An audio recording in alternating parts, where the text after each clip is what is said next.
The Iolaire disaster was the greatest disaster to befell the islands of Lewis and Harris. It still resonates with people 100 years later.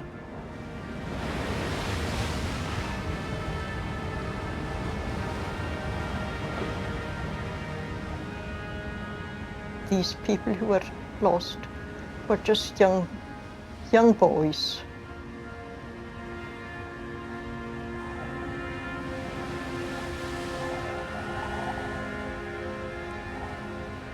There was a silence and a desolation. It was the end of the enjoyment of life. It's all such a waste.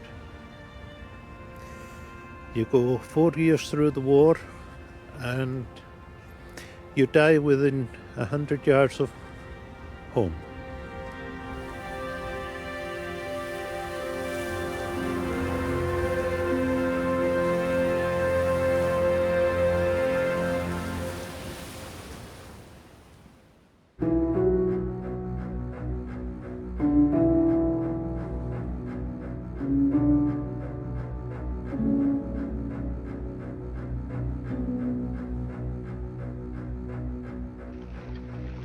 The men of Lewis and the Western Isles were keen to join up and serve king and country at land and sea.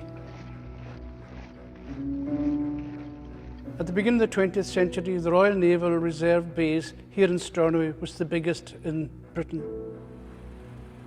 With many very experienced seamen, the vast majority of them were Royal Naval Reserves who served in all types of vessels, including minesweepers and anti-submarine vessels.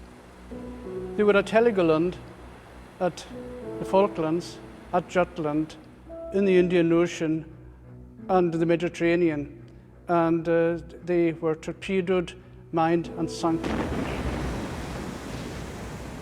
There were horrendous losses and only the lucky ones survived.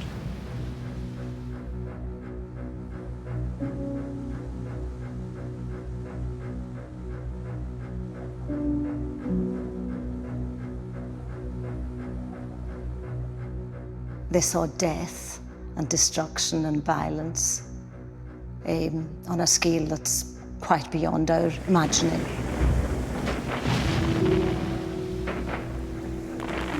And throughout these 4 years of fighting, hostilities and hell that people had gone through, they were sustained by their plans and their aspirations and their hopes that when they got home, they would be able to get a bit of land where they could build their own houses, that they could start their own families, marry their loved ones, and live a peaceful life.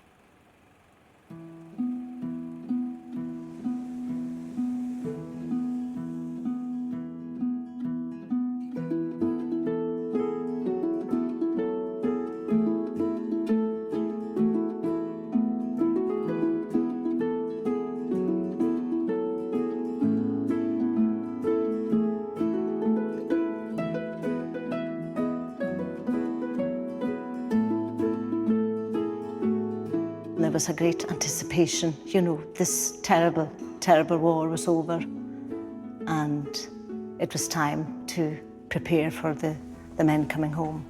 But out in Planúð, of course, on the islands, Hogmanay, it's very important. The end of an old year and the beginning of a new one. And it's always been celebrated in Gaelic culture.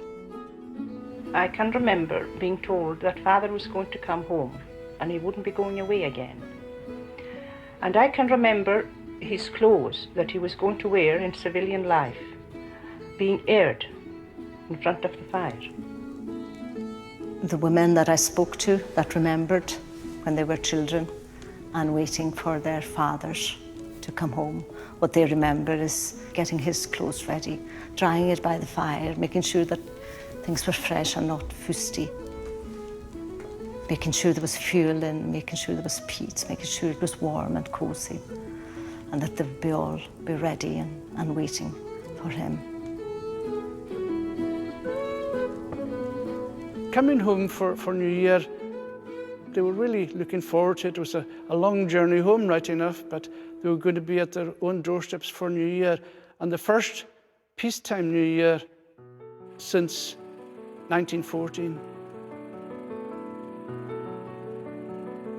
The men were coming from the south of England, from Ireland, from the north of Scotland, and from the east coast, travelling the whole length of the country to get to Inverness and then onwards to Cailfearchalch, which was the port that took the sailors home to Stornoway.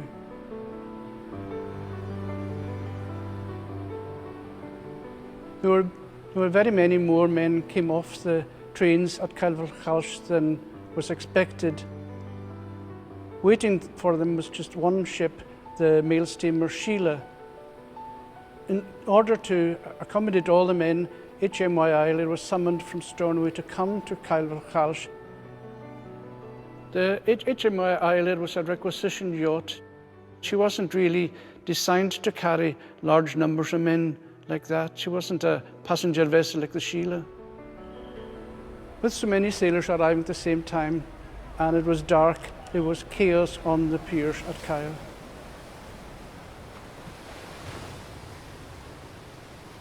At 7:30 p.m, the Iolaire set sail from Kyle. Some of the men were very, very tired after being on the train and immediately threw their kit bags down, put their heads against it. Others sang songs. There was at least one melodeon or accordion going, and it was mostly Gaelic songs. They were underway and they were quite happy.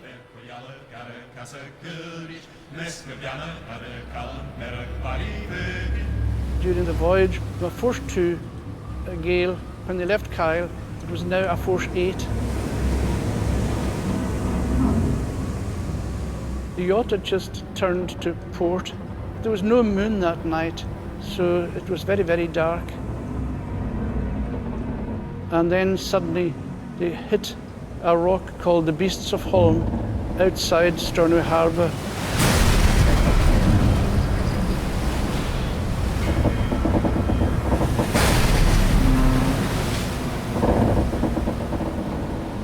And she struck.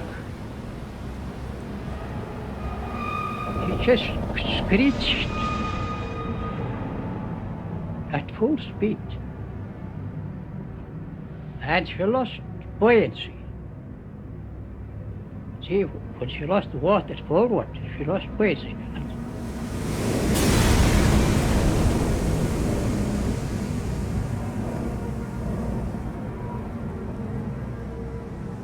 Some of them tried to lower the boat. Some of them shouted to me, give them a hand. I said, no, I said, it's only suicide, I said, to lower any of the boats at a night like this.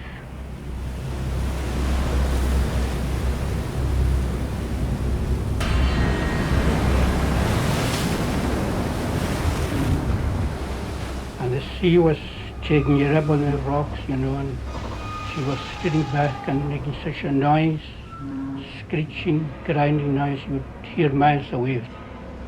I got onto the rigging and I started going up.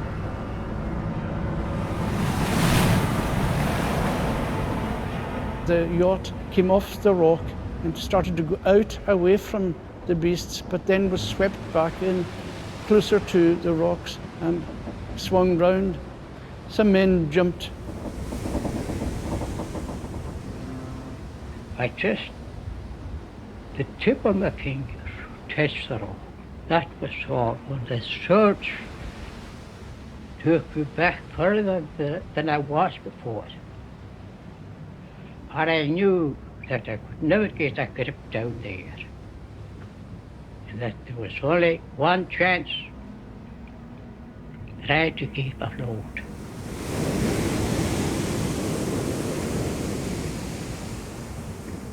John Finlay MacLeod decided he would try and do something about it by taking a rope and trying to get to the shore.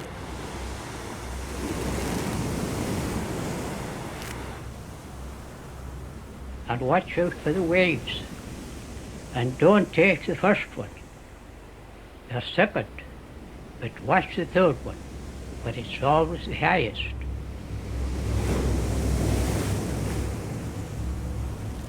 Once he got ashore and tied the line he had brought ashore, men started coming over, hand over fist with their legs. Some of them were thrown off by the undertow, which shook them as the ship jerked backwards. And I hollered to them to get a heavier rope on, tie on a heavier rope. They did that and started hollering to the people about to come one by one. I was then right into the counter again. My father, John Findlay MacLeod, he was the one who brought home the rope. He himself was the anchor.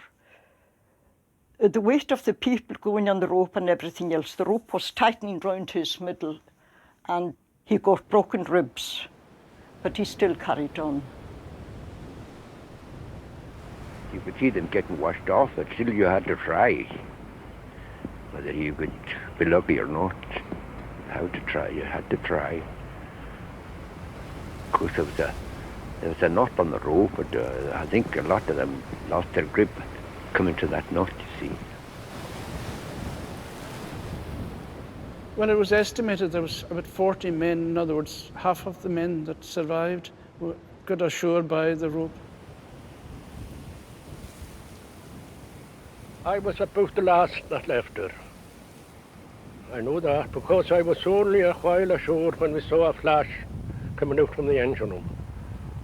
A big flash explosion. And she went down like a stone. There wasn't much aboard then, but those that was aboard went down with her, of course.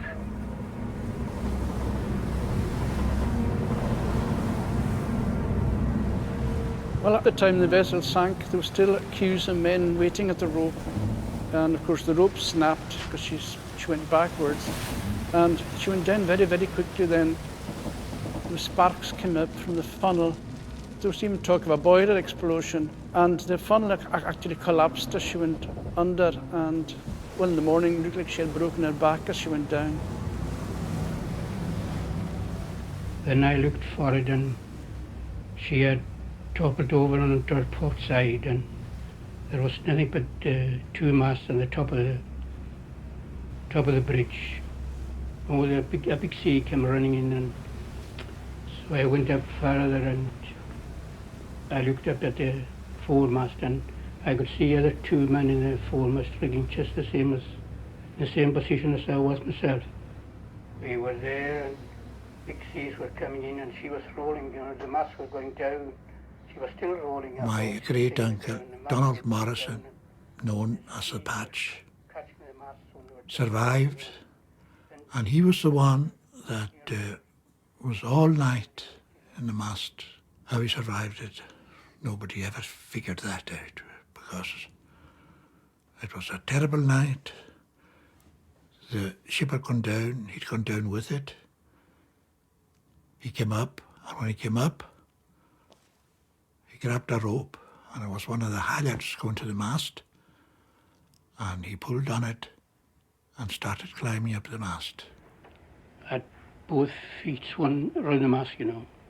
And I was sitting in that position there, and when I'd see the big sea coming out, squeezed myself onto the mast and was making a bit of a shelter, you know.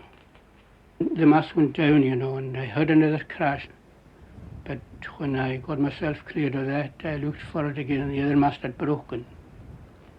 And the two men on the other mast had gone too. And there I was all by myself till daylight.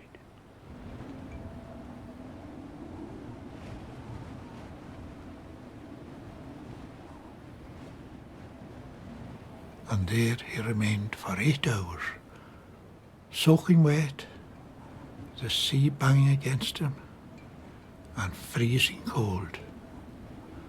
And he was just about his 20th birthday. And it was next morning before he managed to get off the mast.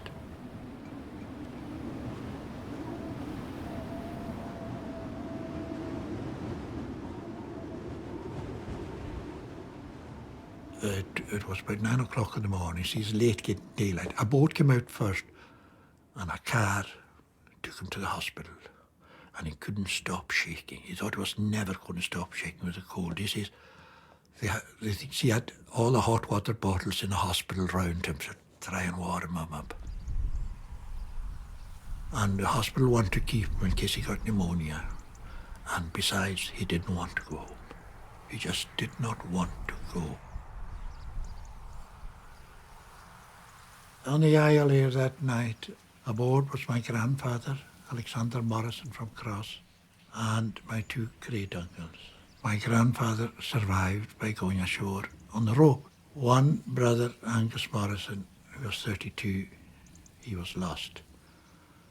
My other great uncle, Donald Morrison, survived.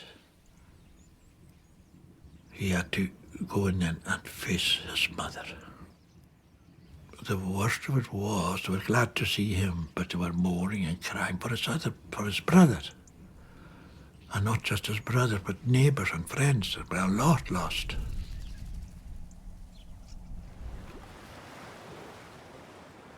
It was a beautiful morning after the terrible stormy and dark night. And lying on the shore were the bodies of the sailors that were washed ashore, and the toys which they had been bringing home to their children, and hats belonging to the sailor boys, strewn along the beach. I can remember that as vividly as it was today.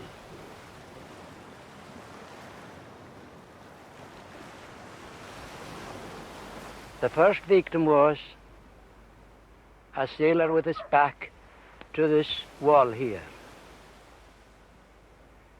Drowned, of course. It would seem that the cruel sea and the cemetery were competing as to which one would claim his body. Now, the sea was still turbulent, and sailors were coming ashore. The breakers were racing ashore, and you could see drowned sailors on the crest of the waves. They were like war horses racing, galloping from the field of battle, with their riders dead in their saddles.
My auntie, she was the youngest widow of the Iolaire. She apparently went over to Stornoway to meet him in a horse and cart. And the only thing I heard was that it was his body she had to identify. Somebody told me later on that the day after that she went out on the croft and they could hear her anguished cries. Not just the fact that, you know, she had just been newly married and going to start her married life, but probably also what she had seen and experienced. Never talked about it. It was just too much. Yeah. The news percolated through Stornoway very, very quickly. That's the town. But to the rural areas, it took some time. It was said that there was a wailing heard that swept through the peninsula as the news came towards the outer villages. A Ness woman describes the carts coming back to Ness with bodies laid out in the carts. She described her uncle, who had been on the Iolaire, arriving home, and other families coming in asking him, yeah, and you know, did you see our son? Did you see Ian or Donald or whomever, you know? And of course, he couldn't speak to them.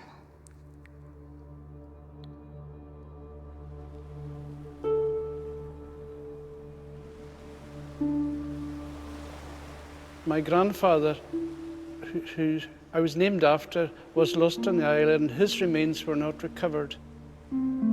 He was 45 years old. The fact that his remains weren't recovered meant that my father and his brother were waiting each day to see whether a cart would return with him, but it never did. The headstone states, "A sailor of the Great War," and at the foot it says, "Known unto God."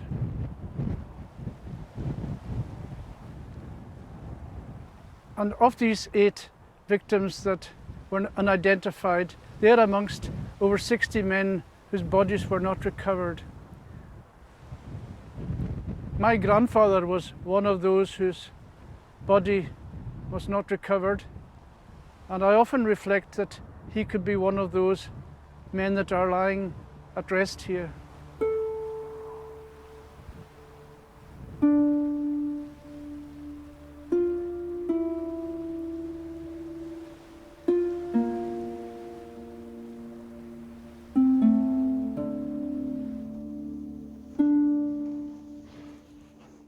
This is Donald MacDonald of 11 Back.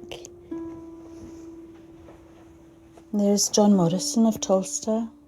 He was just in his 20s when he died.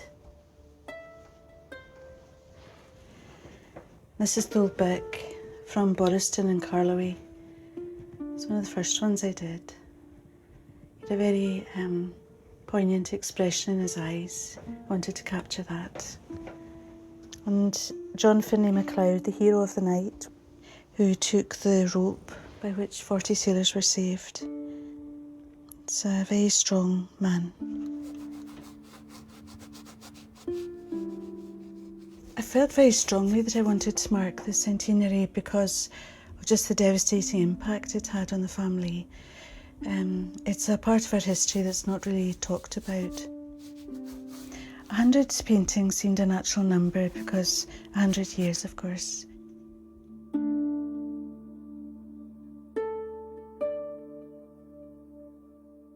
Portraying these men and bringing them back to the island in a way for relatives to be able to connect with them.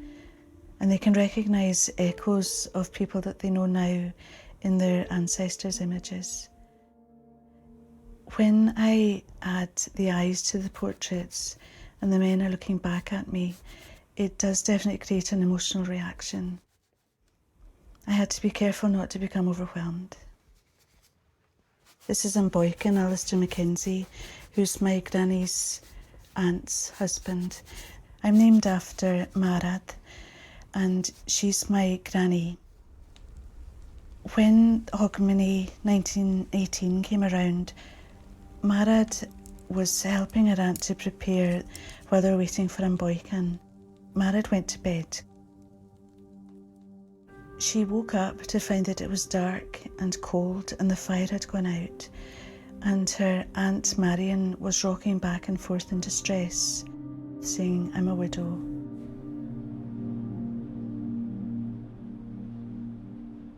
Marion got such an emotional shock that she lost her words. She couldn't speak for weeks. And subsequently, every New Year, she became mute for, a while.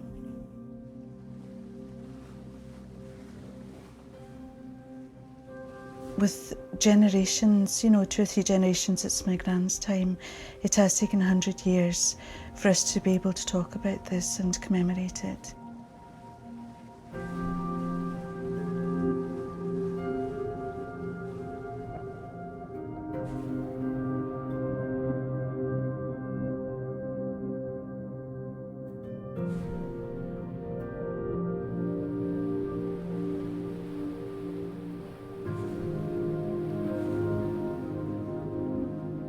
I think Cheshire lost 10 on the Iolaire.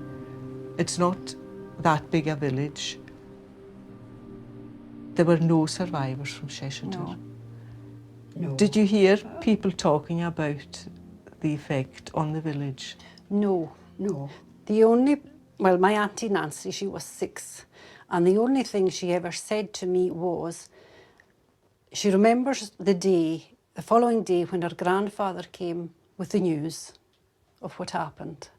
And she said, that is the last day I saw my mother wearing anything other than black. And that's all she ever said. Yes, they never spoke about it. No. It was too sore, I think. Yes. I often wonder, well, of course they had large families. The families cocooned them. They had their religious beliefs as well, very strong religious beliefs, and they got great comfort from that. Oh, that's what kept them going, I think. You would feel so bitter if it was my son or my husband, but they never said, no. I think religion, their religion was so strong. They would say this was God's hand, I think that this is what helped them, their religion. The comfort, yes. The comfort they got from their religion. And it was God's will that they didn't survive or whatever. Or God's will, the ones who did survive. My grandfather's remains were never found. No, this is what I find so sad. And what I find really strange is, why am I feeling like this about somebody I never met? I didn't know. But and all of a sudden, yes. I've got these feelings. You can't help being emotional about it, even though they didn't belong to your family.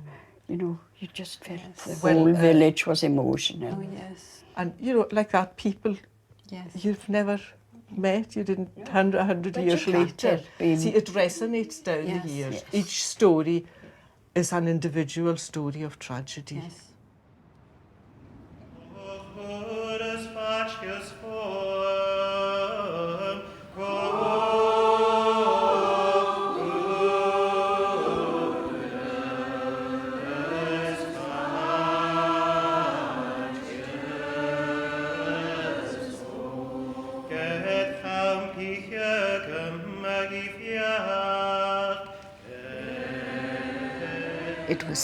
It was a major disaster for a place like this. Enjoyment was subdued. Everything was subdued. I also think that the women and the parents and people that lost so much, and when there is nothing else, and when there is that degree of desolation on your own, that it's very normal that people will become more devoted to their religion, more dependent and reliant on their faith to sustain them. And I think that certainly happened in Lewis. When there is nothing else to turn to, where else do they go for their own sustenance? The community to which the Iolaire disaster happened was profoundly religious in a way that we can hardly understand today. Everything revolved around religion.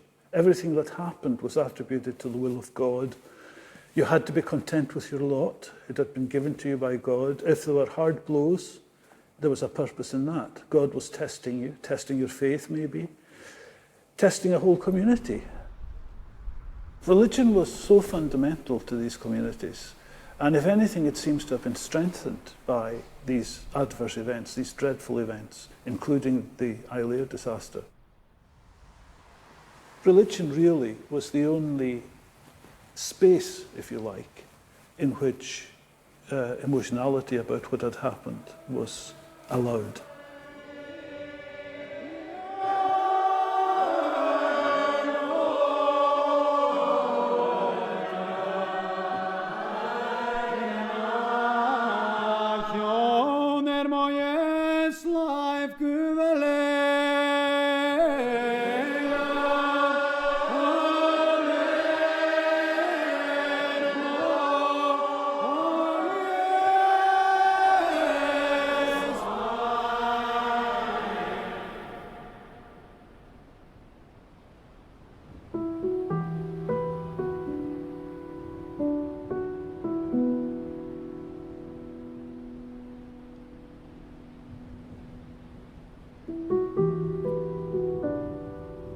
Great Uncle Kenneth MacPhail, he was in the Royal Naval Reserve and got called up in 1914.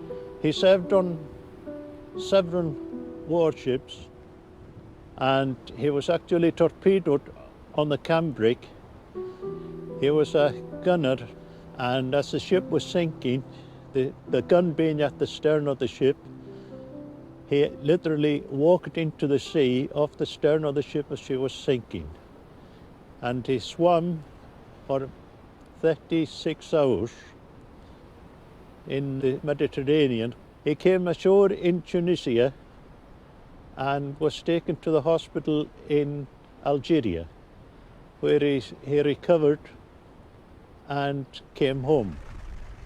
Well, he came home on survivor's leave, and he told my grandfather all about it. After his survivor's leave was over, he went back out to serve again, and he served until the end of the war. Yes, he was coming home on leave on Hogmanay with his brother-in-law, Norman McKeever. They would both be demobbed then, and they would be coming back to life on the island, running the crop.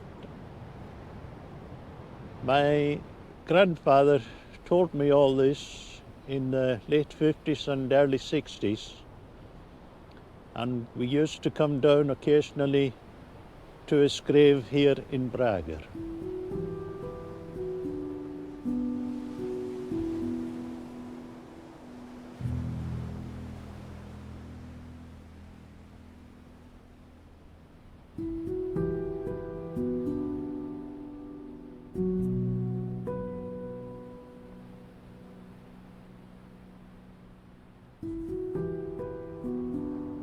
This is Kenneth's grave.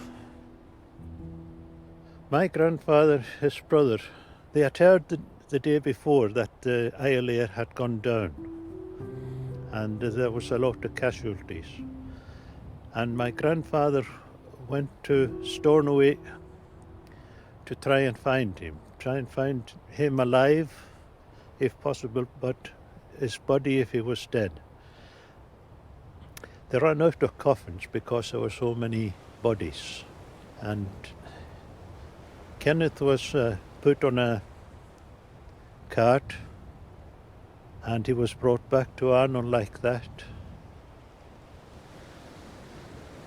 So such a waste. You go 4 years through the war and you die within 100 yards of home. Crazy.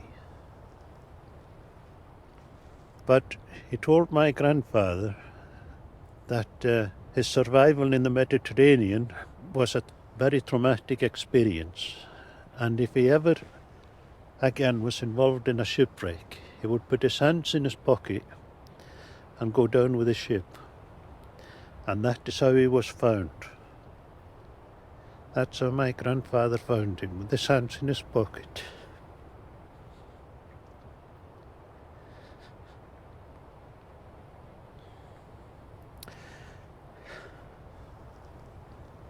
Aye, you would think I would be over this by now. And yet I can't. Oh well.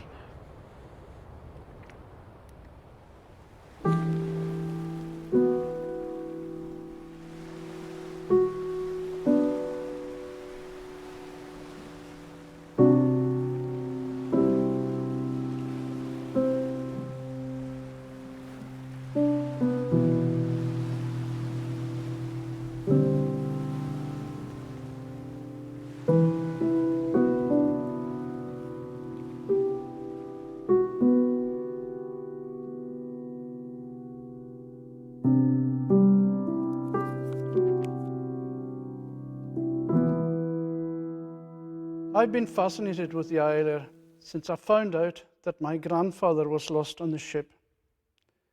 I've spent the last 10 years poring over all testimonies and records from the official naval inquiry to try and get close to the truth of what happened on that night.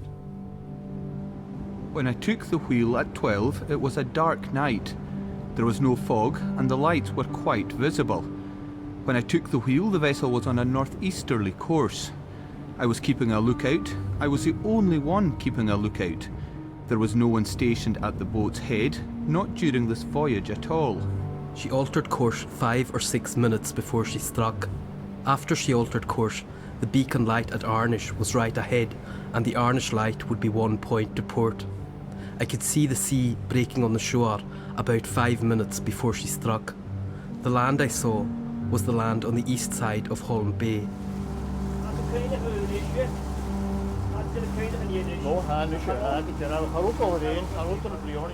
I'm an ex-Merchant Navy shipmaster, 28 years experience in the Merchant Navy, followed by 16 years as an officer with HM Coast Guard.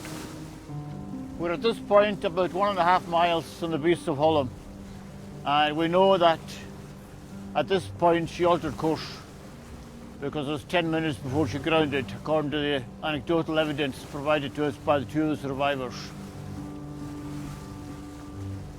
Before she altered course at this point, they were seeing 2 lights, one being Arnish light and the other light being the light of the beacon.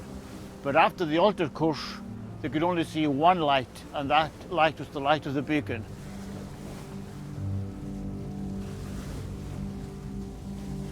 The wind from the time we left Kyle till they arrived in Stornoway was blowing a gale.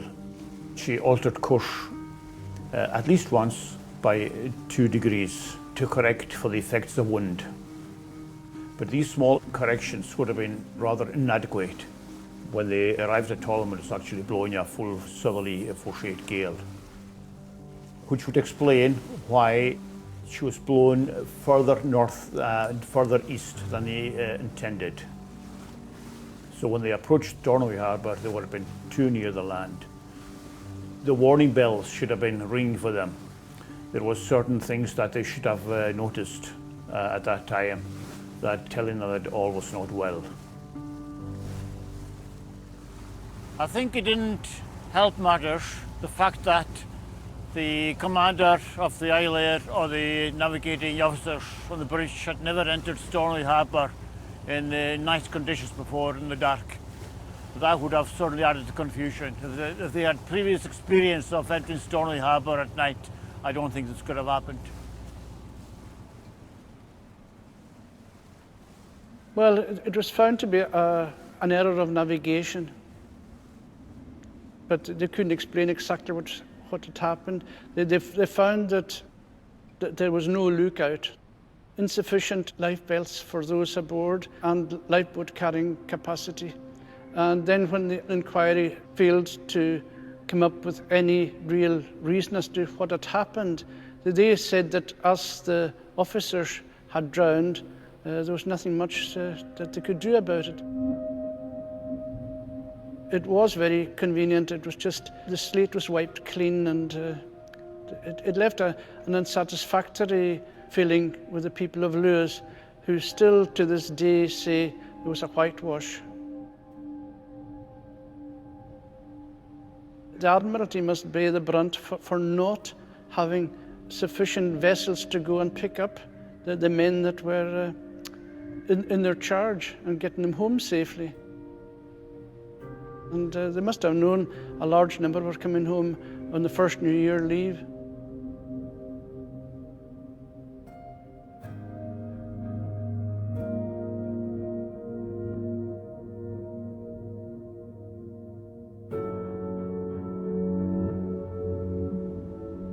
The Iolaire disaster left 67 women widowed and 209 children without a father.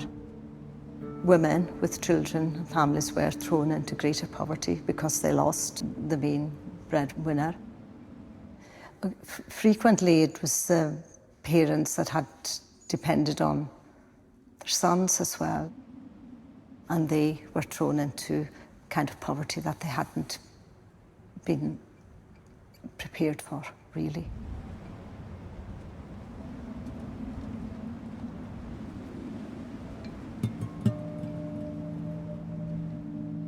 My great-grandfather, John, he drowned on the Iolaire, and so that was my father's grandfather.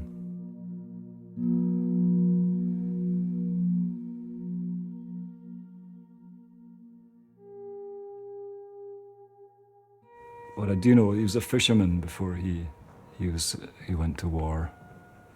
He was 44 when he drowned. And growing up, I wasn't told anything about him. I knew that he died on the Iolaire. That was as much as you were given. These are some of the records of the Iolaire Disaster Fund. Yeah. So this is a photo of John and Kate Morrison, I presume taken just after the start of the war, since he's wearing his Royal Naval Reserve uniform. They're a nice-looking couple. Mm. But the first thing I seen was like it's like my own father looking back at me, really, you know. And, so it was. It's amazing. It brings things home. You know. This is a photo of Kate Morrison, which must have been taken in the 1920s. It's quite shocking in a way, the extent to which she's aged, presumably by a mixture of grief, illness, stress. We can't really comprehend how difficult it was, and I think it's amazing that we are engaging with this stuff, because certainly when I was younger, this wasn't available to us. And that's not long ago, really, you know. Yep. Shortly after the disaster, there was a public appeal to set up a fund to help the families who'd lost loved ones. This is the one that relates to your great-grandfather and great-grandmother. It's a striking form because she's got 8 children, and they range in age from 1-year-old to 17.5 years. Every family that wanted to claim from the fund had to complete one of these forms. Occasionally, they would also write a letter, and your great-grandmother is one of the ones who wrote a letter. Sir, I beg to apply for a grant from the Iolaire Disaster Fund. I myself have been under medical treatment and for the past 8 months have been practically confined to bed. I've had to borrow money for the working of the croft and peat cutting this year. I should be obliged by your bringing my case before the trustees as soon as possible. So it's quite a striking letter. Yeah, my own family were unaware of that. Yeah, so it makes it all more real. And also just realizing how hard it was for them, you know. She's asking for money, and that's not an easy thing to do. I guess I was told when I was younger about my own grandfather, Yona, John, about how hard his life was growing up, because he was having to work a croft in Coll. It certainly impacted who he became, which then impacted who my father became, and has impacted who I have become. I guess it does make you understand why we are the way we are, Yeah. which is important, I think.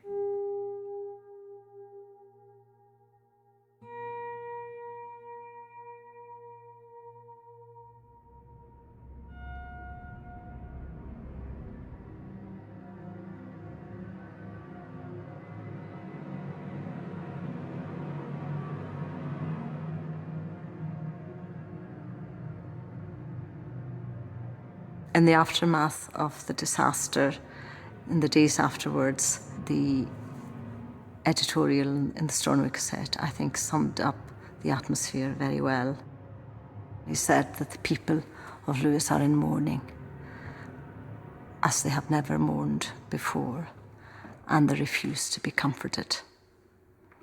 I think there was a silence and a desolation.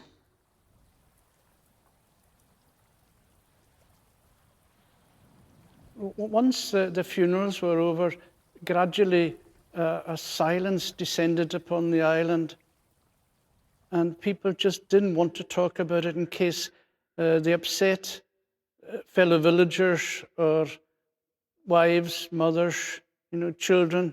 It was island-wide. It wasn't just one part of the island. Every single village just clammed up about it.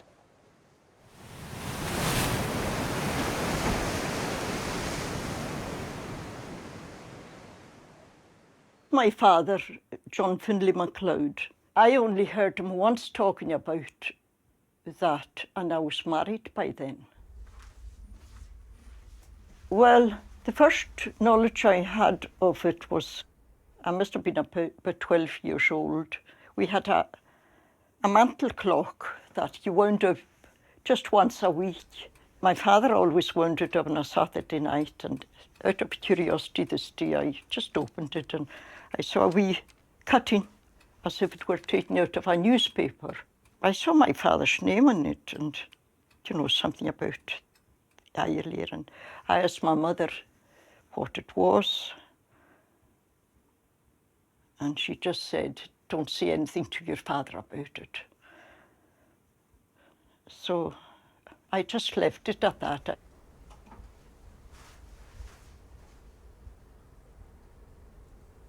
I felt it was a bit private because I had no right to be in the clock anyway. So I just put it back and forgot about it. That was it. But that was the only time I ever heard about it. The Iolaire, it wasn't really spoken about in the islands anywhere. And it was just too much, I think, to speak about it. There's still a lot of that in the island, where people tend to keep their emotions to themselves. They're private people. What happened after the Iolaire was that people became silent. I think of it myself as the great silence. The main method of coping was not to go there, not to talk about it. Now, there are very good practical reasons for that, because at that time, these people were bound very, very closely to each other through kinship, through religion, through the way of life they had. They were a collectivist organisation in those days in these villages. And what you didn't do was upset other people. You didn't tell people the grief you were feeling and the anguish and the loss. You didn't talk about the awful things that had happened to you in the war and the things that you'd done or not done. Some people suffered, no doubt, from survivor guilt, the guilt that you should have done more or that you didn't do enough or whatever it was. But all these things were kept to yourself. I grew up in Luurbust, surrounded by houses that had been touched by the disaster, but I never heard about it. It just wasn't spoken about. And it wasn't until a memorial was raised at last in 1960, 40 years after it had happened, that things began to unfreeze a little.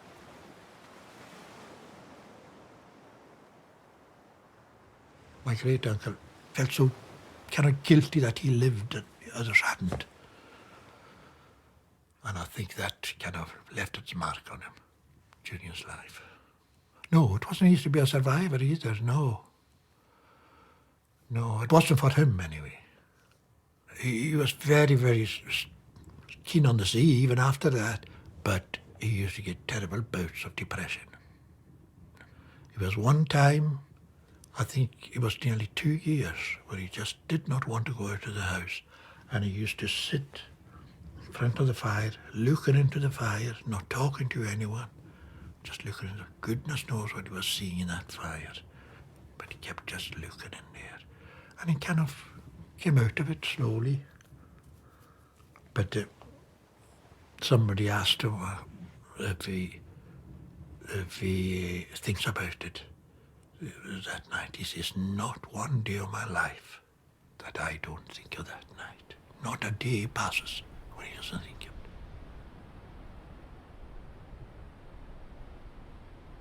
The silence, the great silence following the Iolaire, was very useful in some ways because it stopped people suffering again from what had happened. They shut down because if you freeze your emotions, you don't feel very much. You don't feel joy, you don't feel sadness all that much. The view we have today is that people should be open, talk about it, put it out there, objectified, not just lock it in. If you don't do that, and if you hold in the emotions and the experience and all the rest of it, it's with you constantly. Every time you try to lie down or every quiet moment you have, these feelings come back and flood you again. In that sense, you keep being re-traumatized and being held in that position of being buttoned up and trying to deal with things without expressing emotion, without being a full personality, really. And that's the way that they dealt with it in those days. John Mackenzie from Thompson in Bernard was given a diagnosis of traumatic neurasthenia, which is pretty conclusive. I mean, that's a precursor of what we now call post-traumatic stress disorder. And in Hatch, his history is in a way self-evident, that he suffered through the rest of his life from what had happened. And I believe that many of these men did.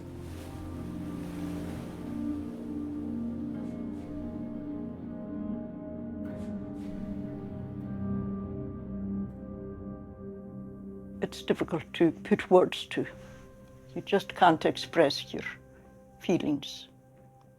And this is years and years afterwards. It's good to have so much now been done to bring to light what happened. And rightly so, because it had a devastating effect on the whole island. And to this day, probably also has, you know, when you think of the few who did survive, we're here because of that. And there are lots of people who lost that. There's generations missing. Whereas we're maybe second, third generation, and you've got our families and maybe grandchildren for some as well. So there's a lot to think about and what was lost when that happened in one small area like the Isle of Lewis.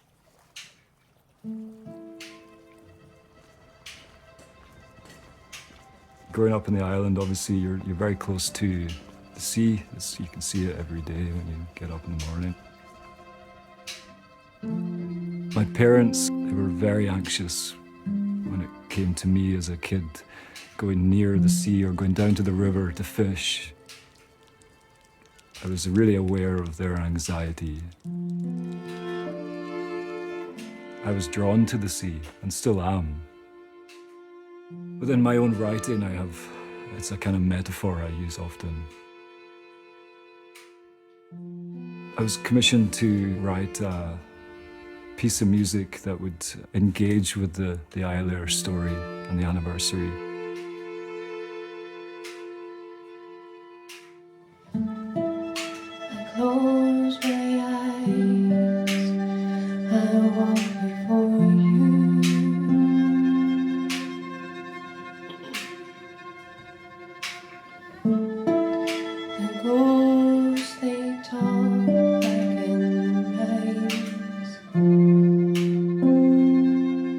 I was kind of wrestling, I guess, with the place of art within this context. And they talk about there was great silence after the Iolaire disaster.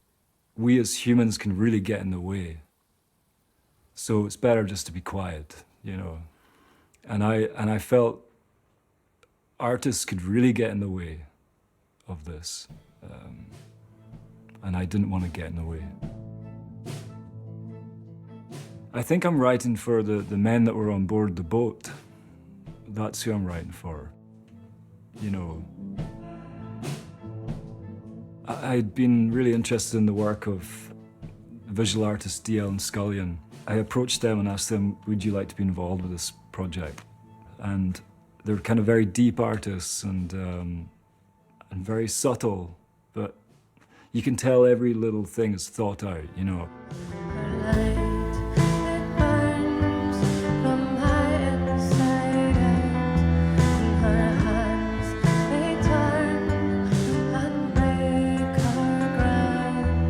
So the piece is called Sal, which is salt water.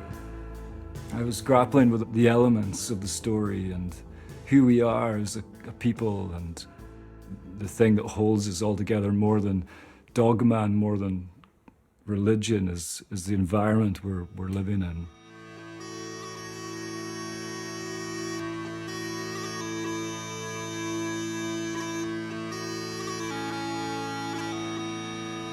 I think one of the struggles I had initially about taking this on as well is that I struggled with the idea of making art that didn't have any sort of hope at the end of it, and you know, I kind of thought, what's the point of that for me?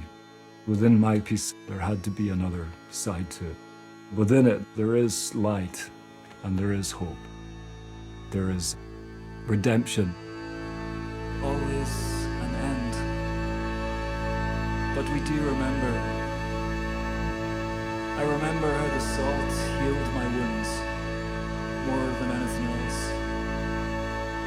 It made new skin over my fragile body. And you are in that salt.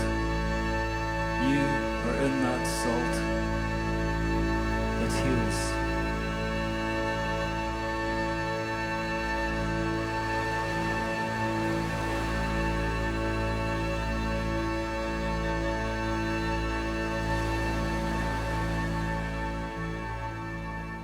Thank you.